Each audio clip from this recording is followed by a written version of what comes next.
హనుమంతుడు ఎందుకు కోతి రూపంలో జన్మించాడో తెలుసా?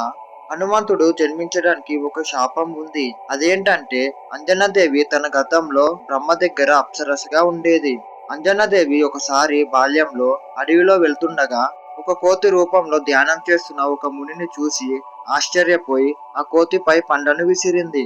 అప్పుడు ఆ ముని ధ్యానంకు భంగం జరిగి కోపంతో ఆమెను శపిస్తాడు. అదేంటంటే ఆమె ఎవరితో అయినా ప్రేమలో పడితే అప్పుడు కోతి రూపంలోకి మారతావు అని శపిస్తాడు. అంజనాదేవి తన తప్పు తెలుసుకొని ఆ మునిని క్షమించమని కోరితే అప్పుడు ఆ ముని, నేను పెట్టిన శాపం పోవాలి అంటే నువ్వు ఎవరినైతే ఇష్టపడతావో ఆ శివుడి అవతారమైన శిశువుకి జన్మనిస్తావో అప్పుడు నీ శాపం విడుదలవుతుంది అని అంటాడు. అలా తను శాప విమోచనానికై అడవిలో ఒక రోజు ఒక పురుషుణ్ణి చూసి అతనితో ప్రేమలో పడింది. ఇలా ఆమె కోతి రూపంలోకి మారింది.